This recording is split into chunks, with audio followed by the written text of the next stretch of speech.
मेरे पास एक जादुई खजाना कड़ाहा था। उसमें चाहे जो भी डालो उसमें क्वालिटी या क्वांटिटी का एवोल्यूशन हो जाता था। एक लो ग्रेड स्पिरिट स्टोन को कड़ाहे में डालने पर वह 10 हाई ग्रेड स्पिरिट स्टोन्स में बदल जाती थी। एक येलो रैंक स्पिरिट फ्रूट डालने पर वह हेवन रैंक स्पिरिट फ्रूट बन जाता था। एक थर्ड रैंक मैजिकल बीस्ट को कड़ाहे में डालने पर वह 9th रैंक डिवाइन बीस्ट बन गया। लेकिन फिर भी मैं संतुष्ट नहीं था। अचानक मेरे मन में एक साहसी ख्याल आया, अगर मैं खुद इस क्रिएशन कॉल्ड्रन में कूद जाऊं तो क्या मेरी कल्टीवेशन टैलेंट पूरी तरह बदल जाएगी। अभी मेरी कल्टीवेशन सिर्फ की रिफाइनिंग सेकंड लेयर तक थी। मुझे सबसे बेसिक स्पेल्स तक नहीं आते थे। हाई रैंक बीस्ट की बात तो दूर, अगर कोई छोटा बीस्ट भी मिल जाए तो मुझे जान बचाकर भागना पड़ता था। सुरक्षित रहने के लिए मैंने पहले चींटी और कैटरपिलर पर एक्सपेरिमेंट करने का फैसला किया, यह देखने के लिए कि जीवित प्राणी कड़ाहे में जाने के बाद कैसे बदलते हैं। मैंने एक काली चींटी को कड़ाहे में फेंका। कड़ाहा हल्का गर्म हुआ और उसमें से लाल रोशनी चमकी। चींटी का शरीर अचानक 10 गुना बड़ा हो गया। उसका पूरा शरीर चमकदार लाल रंग में बदल गया और उसकी सतह पर बारीक पैटर्न्स उभर आए। कड़ाहे की दीवार पर धीरे धीरे जानकारी दिखाई दी। Fire pattern, blood and fire attribute spiritual power से युक्त, काटते समय जल्दी हुई ऊर्जा छोड़ी है। मैंने उसे एक टहनी से हल्का सा छुआ। उसने तुरंत टहनी को काट लिया। पूरी टहनी पल भर में आग की लपटों में घिर गई और देखते ही देखते राख बन गई। मेरा दिल दहल गया। बड़ी मुश्किल से कई वार करने के बाद मैंने उस म्यूटेटेड चींटी को मार गिराया। इसके बाद मैंने एक हरे रंग का कैटरपिलर पकड़कर कड़ाहे में फेंक दिया। इस बार कड़ाहे से हल्की बैंगनी रोशनी निकली। कैटरपिलर का आकार कई गुना बढ़ गया। उसका हरा रंग गायब होकर डरावने गहरे बैंगनी रंग में बदल गया। उसके शरीर से चिपचिपा पॉइजन निकलने लगा, जिसे देखकर ही शरीर में सिहरन दौड़ जाए। कड़ाहे की दीवार पर फिर जानकारी उभरी। पॉइजन डिवाउरिंग इंसेक्ट, शरीर में घातक पॉइजन भरा हुआ है, जिसे की रिफाइनिंग अर्ली स्टेज कल्टीवेटर्स भी मुश्किल से झेल सकते हैं। मैंने उसे टहनी से बाहर निकाला और एक पैर से कुचल दिया। उसका पॉइजन जमीन पर गिरते ही उसे खा गया और वहां एक छोटा सा काला गड्ढा बन गया। अब मुझे पूरा यकीन हो गया था कि यदि कोई इंसान इस कड़ाहे में जाए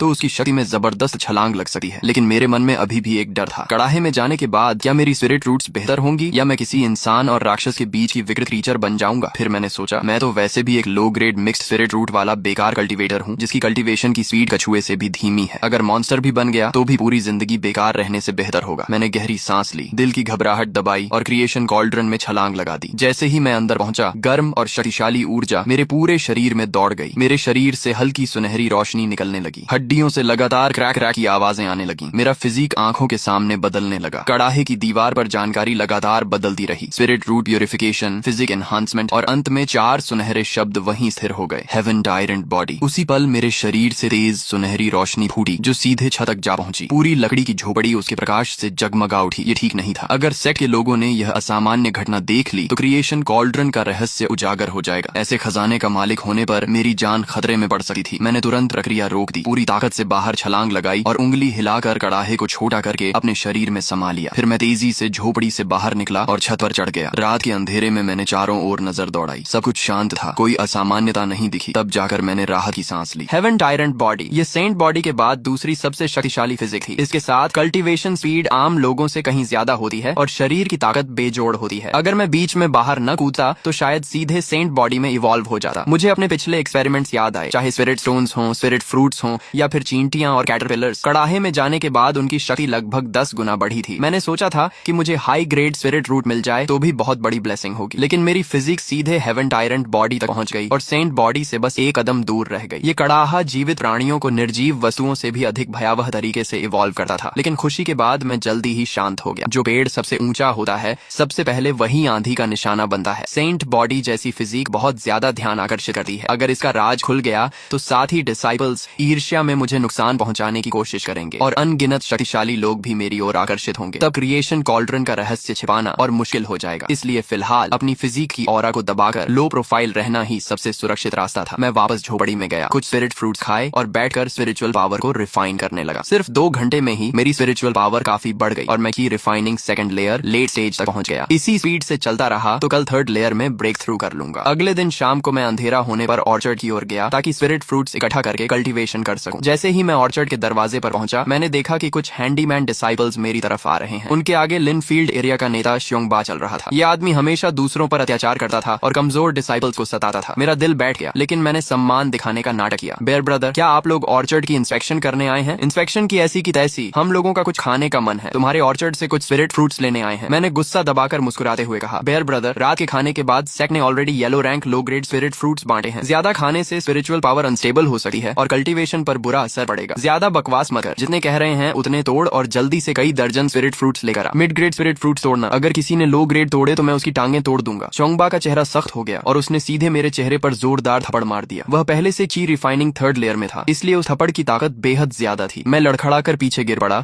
और मेरे मुंह के कोने से तुरंत खून निकलने लगा। मेरे दिल में आग की तरह गुस्सा भड़क उठा। मेरा मन कर रहा था कि अभी उसी पर टूट पड़ूं, लेकिन मुझे साफ पता था कि चोंगबा ची रिफाइनिंग थर्ड लेयर में था और उसके आसपास के साथी भी की रिफाइनिंग सेकंड लेयर के कल्टीवेटर थे। मैं सिर्फ सेकंड लेयर लेट स्टेज में था। मेरे जीतने की कोई संभावना नहीं थी, इसलिए मैंने अपमान सहते हुए होंठों से खून पोंछा और धीमी आवाज में कहा, बेयर ब्रदर, मेरी गलती माफ कर दीजिए, मैं अभी स्पिरिट फ्रूट तोड़ कर लाता हूँ। चोंगबा ने ठंडी हंसी हंसते हुए मेरी पीठ पर जोरदार लात मारी और बोला, जल्दी कर, समय मत बर्बाद कर, अगर हमारी दावत में देरी हुई तो तेरे लिए अच्छा नहीं होगा। मैं पीठ के दर्द को सहते हुए धीरे धीरे उठा। मेरे दिल में नफरत का तूफान उमड़ रहा था। कल्टीवेशन वर्ल्ड सच में वीक रे स्ट्रॉन्ग रूल वाला संसार था। सेक्ट के अंदर भी अगर ताकत नहीं हो तो लोग तुम्हें रौंद देते हैं। मैं सोच भी नहीं सकता था कि सेक्ट के बाहर की दुनिया कितनी खूनी और क्रूर होगी। आज का यह अपमान मैं याद रखूंगा। एक दिन इसका बदला 10 गुना नहीं 100 गुना लौटाऊंगा। मैं तेजी से ऑर्चर्ड में गया और 40-50 मिड ग्रेड स्पिरिट फ्रूट तोड़कर एक थैले में भर लाया। चोंगबा ने थैला लिया, उसे हाथ में उछाल कर तौला और संतुष्ट होकर मुस्कुराया, समझदार हो तुम, चलो भाइयों, कुछ दिनों बाद फिर आएंगे। मैं वहीं खड़ा रहा और उन्हें रात के अंधेरे में गायब होते देखता रहा। मेरी आंखों में ठंडी किलिंग इंडेंट चमक रही थी। झोपड़ी में लौटने के बाद मैंने समय बर्बाद नहीं किया, तुरंत बैठकर कल्टीवेशन शुरू कर दी और पूरी ताकत से स्पिरिचुअल पावर रिफाइन करने लगा। 1 घंटे बाद मेरे शरीर में स्पिरिचुअल पावर का विस्फोट हुआ और मैं सफलतापूर्वक ची रिफाइनिंग थर्ड लेयर में पहुंच गया। इसी स्पीड से चलता रहा तो 2 महीने के अंदर ची रिफाइनिंग बी तक पहुंच सकता हूँ। चोंगबा, इंतजार कर, जब मैं ची रिफाइनिंग 5th लेयर में पहुंचूंगा तो अपने हाथों से तुझे सबक सिखाऊंगा और आज के अपमान का हिसाब बराबर करूंगा। लेकिन उससे पहले मुझे एक और जरूरी काम करना था। अब मैं ची रिफाइनिंग थर्ड लेयर में पहुंच चुका था। सेक्ट के नियमों के अनुसार अब मैं जनरल अफेयर्स स्टूवर्ड से फर्स्ट ग्रेड स्पेल प्राप्त कर सकता था। स्पेल्स के बिना कल्टीवेशन बढ़ जाने पर भी पूरी ताकत नहीं दिखाई जा सकती थी। मुझे यह भी पता था कि सेक्ट हर महीने की 15 तारीख को आउटर डिसाइपल प्रमोशन एग्जाम आयोजित करता है। 3 शर्तों में से कोई एक पूरी करने पर प्रमोशन मिल जाता है। पहली, यदि किसी के पास हाई ग्रेड स्पिरिट रूट हो तो बिना कल्टीवेशन के भी वह आउटर डिसाइपल बन सकता है। दूसरी, कल्टीवेशन ची रिफाइनिंग थर्ड लेयर या उससे ऊपर हो और उम्र 25 साल से कम हो। तीसरी, एल्केमी, आर्टिफैक्ट रिफाइनिंग, फॉर्मेशन या बीज टाइमिंग जैसे क्षेत्रों में विशेष टैलेंट हो। अब मैं दूसरी शर्त पूरी कर चुका था। अगले महीने की 15 तारीख को मैं जरूर परीक्षा दूंगा। अगली सुबह मैं हमेशा की तरह ऑर्चर्ड में घास साफ कर रहा था और खाद डाल रहा था, लेकिन दिमाग में सिर्फ एक ही बात चल रही थी कि चोंगबा से बदला कैसे लिया जाए। उसके साथ हमेशा कुछ साथी रहते थे और उसकी कल्टीवेशन भी मुझसे ज्यादा थी। अगर मैं खुलेआम हमला करता तो बदला लेने के बजाय सेक्ट मुझे फेलो डिसाइपल्स पर हमला करने के अपराध में सजा दे देता। मुझे ऐसा तरीका चाहिए था जिससे चोंगबा चुपचाप खत्म हो जाए और किसी को शक भी ना हो। तभी मेरी नजर एक कैटरपिलर पर पड़ी जो पेड़ के नीचे रेंग रहा था। मुझे तुरंत अपने पिछले एक्सपेरिमेंट याद आ गए। उसी क्षण मेरे दिमाग में एक योजना कौन थी। अगर मैं क्रिएशन कॉल्ड्रन का इस्तेमाल करूं तो सेक्ट चाहे जितनी जांच करे यही सोचेगा कि उसे किसी जंगली पॉइजनस इंसेक्ट ने मारा है। किसी को भी मुझ पर शक नहीं होगा। लेकिन एक समस्या थी, मैं म्यूटेटेड पॉइजनस इंसेक्ट को अपने आदेश कैसे मानने पर मजबूर करूंगा। सेक्ट के एल्डर्स के पास अपने स्पिरिट बीस्ट्स होते थे, उन्हें वश में करने के कई तरीके थे। मेंटल कॉन्ट्रैक्ट, घायल करके सबमिशन करवाना, विशेष ट्रेजर्स या सीक्रेट टेक्निक्स का उपयोग करना। इसके अलावा एक और सीधा तरीका था, ब्लड रिकॉग्निशन। जैसे ट्रेजर्स पर ब्लड रिकॉग्निशन किया जाता है वैसे ही अपने खून के जरिए मैजिकल बीस्ट से कनेक्शन बनाया जाता है। अगर मैं पहले किसी जीव पर अपना खून डालूं और फिर उसे क्रिएशन कॉल्ड्रन में रिफाइन करूं तो क्या वह सीधे मुझे अपना मास्टर मान लेगा? मैंने तय किया कि रात में वापस जाकर इस थ्योरी को टेस्ट करूंगा। पहले एक कैटरपिलर पर एक्सपेरिमेंट करूंगा। मैं यही सोच रहा था कि दूर से कदमों की आवाज आई। मैंने देखा कि स्टीवर्ट ज़ाओ तियन कुछ हैंडीमैन डिसाइपल्स के साथ ऑर्चर्ड की ओर आ रहा था। वे स्पिरिट फ्रूट्स तोड़ने आए थे। ये श्वन, इधर आकर स्पिरिट फ्रूट्स तोड़ने में मदद करो, ज़ाओ तियन ने आवाज लगाई। मैंने तुरंत काम छोड़ा और तेजी से वहां पहुंच गया। ज़ाओ तियन ने ऑर्चर्ड के स्पिरिट फ्रूट ट्रीज पर नजर डाली और उसकी भौहें